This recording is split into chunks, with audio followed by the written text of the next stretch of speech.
Hello everyone, welcome to Amit CBSE Academy. और आज की क्लास में हम डिस्कस करेंगे NCERT class 10 math chapter 2 polynomial की एक्सरसाइज 2.2 से क्वेश्चन नंबर 1 के पार्ट 3 और पार्ट 4 को डिस्कस करेंगे। देखिए, क्वेश्चन नंबर 1 का पार्ट 1 और पार्ट 2 हमने ऑलरेडी डिस्कस कर लिया।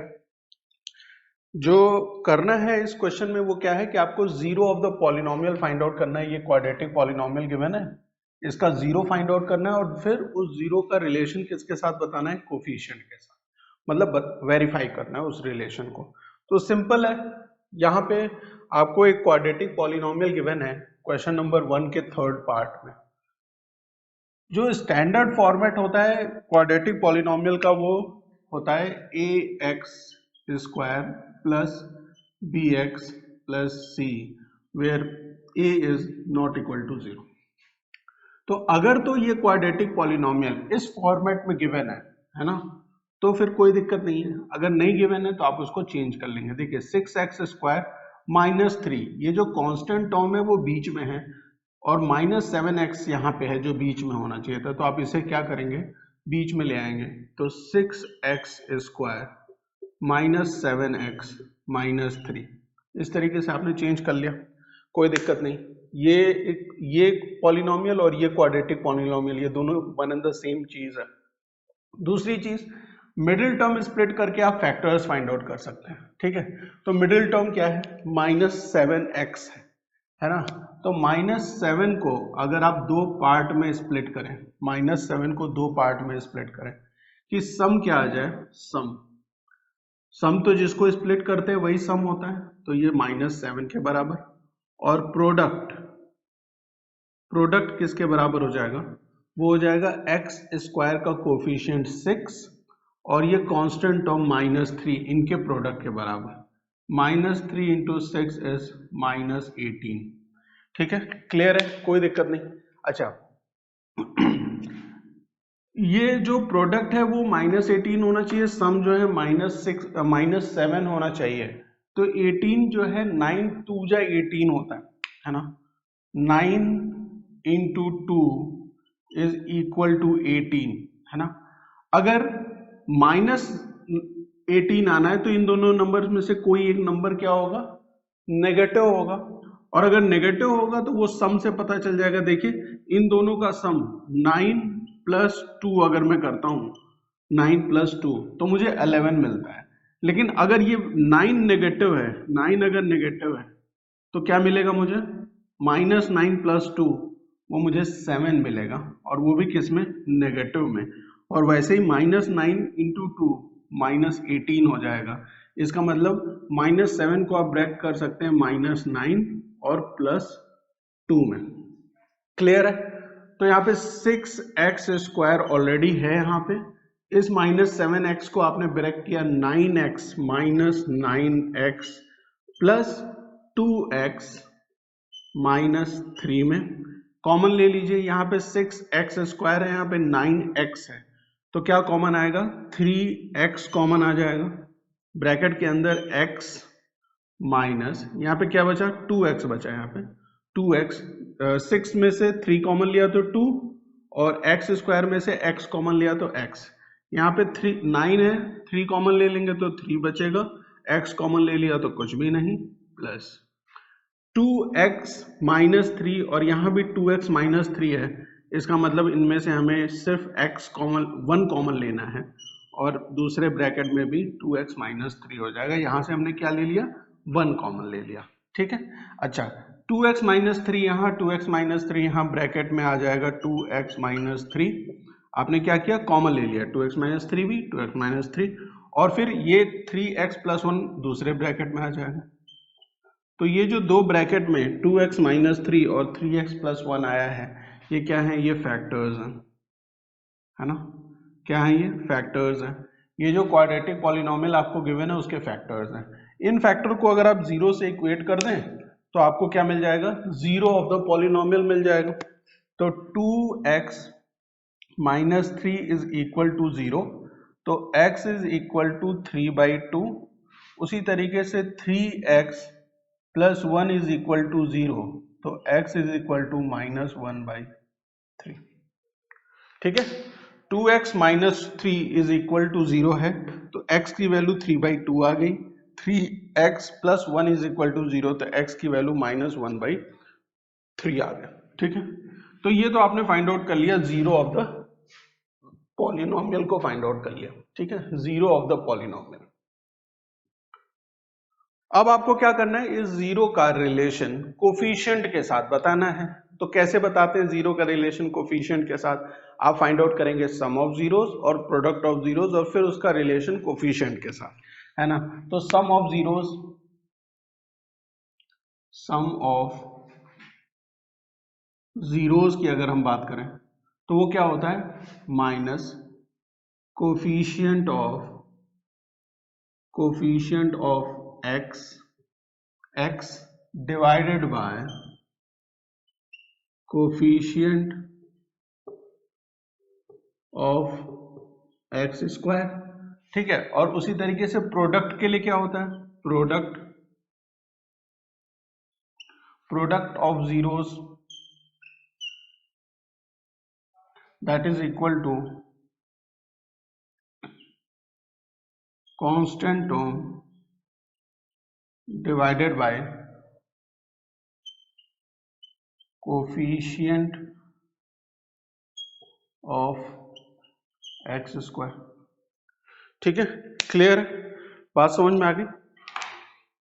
सम ऑफ जीरोस किसके बराबर होता है, coefficient of negative coefficient of x divided by coefficient of X square. Product of zero होता है constant term divided by coefficient of X square.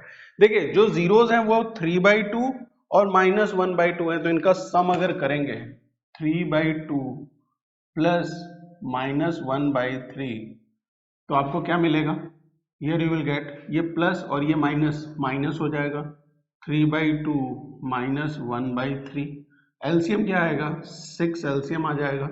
तो 2 3 जा 6, 3 3 जा 9, 3 2 जा 6, 2 into 1 2 -2 that is equal to 7/6।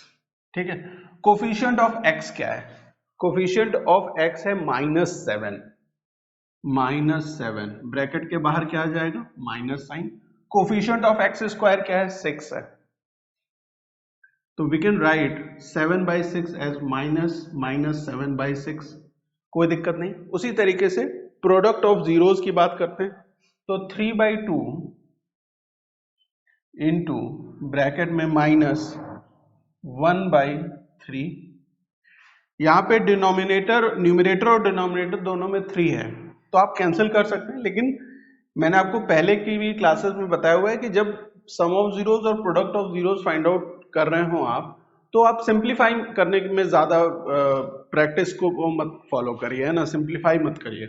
उसके रीजंस होते हैं, वो आपको भी समझ में आ जाएगा। अगर आप यहाँ सिंप्लीफाई कर देंगे तो फिर जब ये रिलेशन स्टैब्लिश करना होगा तो थोड़ी सी प्रॉब्लम होगी, तो इसलिए हम क्या करेंगे, सिंप्लीफाई नहीं करेंगे। तो 3 into -1 इज -3, 2 into 3 इज 6, है ना।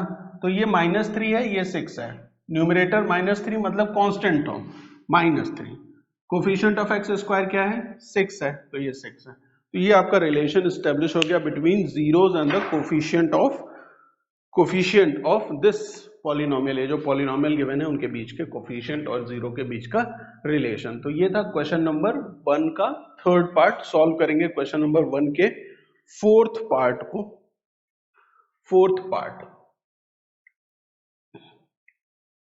देखिए सारे क्वाड्रेटिक पॉलिनोमियल एक ही तरीके से आप उसके जीरो नहीं फाइंड आउट करेंगे, है ना। किसी में मिडिल टर्म स्प्लिट करके करेंगे, किसी में कॉमन लेके करेंगे, अलग अलग तरीके हो सकते हैं आपको जीरो फाइंड आउट करने के लिए। बस करना क्या है कि आपको सिर्फ और सिर्फ एक चीज ध्यान रखनी है कि ऐसे नंबर्स फाइंड आउट करने हैं जिनको वेरिएबल के पास रखने पे, वेरिएबल की जगह बेसिकली रखने पे क्या पॉलिनोमियल की वैल्यू क्या है, जीरो आए, तभी तो वो जीरो ऑफ पॉलिनोमियल कहलाएंगे, है ना।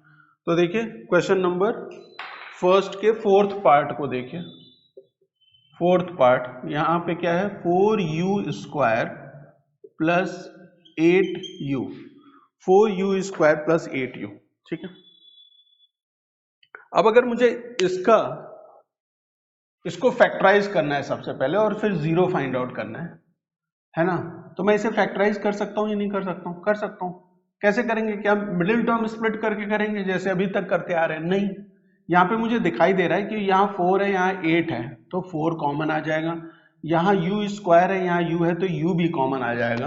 तो मैंने कॉमन ले लिया, है ना, कॉमन ले लिया। क्या कॉमन लिया? 4u कॉमन ले लिया। तो ब्रैकेट में क्या बचा?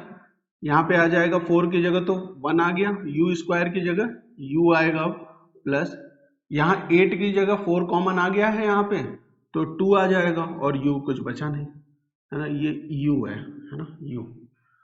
ठीक, अच्छा, अब ये 4u और u प्लस 2 ये दोनों के दोनों क्या हैं? फैक्टर है, फैक्टर्स हैं। किसके फैक्टर्स हैं? ये जो क्वाड्रेटिक पॉलिनोमियल गिवन है इसके फैक्टर्स हैं, ठीक है। और अगर आप इसको 0 से इक्वेट कर दें, मतलब 4u ब्रैकेट में u प्लस 2 को अगर आप 0 से इक्वेट करेंगे तो आप 0 फाइंड आउट कर सकते हैं। तो 4u अगर 0 के बराबर है मतलब u की वैल्यू 0 है, और u प्लस 2 अगर 0 के बराबर है तो इसका मतलब u की वैल्यू क्या है? -2 है। तो ये 0 और -2 ये क्या आ गए? 0 ऑफ द पॉलिनोमियल आ गए, ठीक है, 0 ऑफ द पॉलिनोमियल आ गए, ठीक है, 0 और -2। क्लियर है? यहां तक बात समझ में आ गई। अच्छा, अब सम ऑफ जीरोस और प्रोडक्ट ऑफ जीरोस अगर हम फाइंड आउट करें तो आप एक काम कर लीजिए, यहाँ पे जो स्टैंडर्ड फॉर्मेट होता है उस फॉर्मेट में आप इस क्वाड्रेटिक पॉलिनोमियल को लिख लीजिए। स्टैंडर्ड फॉर्मेट क्या होता है? ax square plus bx plus c where a is not equal to 0। तो ये तो u स्क्वायर है ना, u स्क्वायर है मतलब स्क्वायर वाला टर्म है, कोई दिक्कत नहीं। 8u मतलब ये b वाला टर्म भी है, बीच वाला टर्म। c कांस्टेंट टर्म नहीं है तो कांस्टेंट को आप यहाँ पे 0 मान लें, है ना। तो ये अब अपने स्टैंडर्ड फॉर्म में हो गया, ठीक है। यहां से हम क्या करेंगे? सम ऑफ जीरोस फाइंड आउट करेंगे अब, और कोफिशिएंट और इसका रिलेशन एस्टेब्लिश करेंगे। सम ऑफ जीरो क्या है? 0 plus -2 that is equal to -2। देखिए 0 plus -2 that is equal to -2। अब इसका रिलेशन ये जो -2 है जरा कोफिशिएंट के साथ देखें, तो कोफिशिएंट ऑफ x क्या है? कोफिशिएंट ऑफ x यहाँ पे 8 है, 8, ठीक। बाहर माइनस साइन है तो बाहर माइनस साइन ले लीजिए। कोफिशिएंट ऑफ x स्क्वायर क्या है? 4, ठीक है, क्लियर। अच्छा, यहाँ पे क्या आया है? -2 आया है। तो -2 को अगर मैं 4 से मल्टीप्लाई और 4 से डिवाइड कर दूं, मतलब -2/1 को मैं 4 से मल्टीप्लाई और 4 से डिवाइड कर दूं तो मुझे सेम रिजल्ट आता है या नहीं आता? इसका मतलब रिलेशन एस्टेब्लिश हो गया। प्रोडक्ट ऑफ जीरोस में 0 into -2 that is equal to 0, 0 into -2 is equal to 0। तो ये कांस्टेंट टर्म क्या है? कांस्टेंट टर्म देखिए यहाँ पे क्या है? 0 है, कांस्टेंट 0 है, divided by coefficient of x square क्या है? 4, तो कोफिशिएंट ऑफ x स्क्वायर 4 है, ये 0/4 के बराबर है, ठीक है।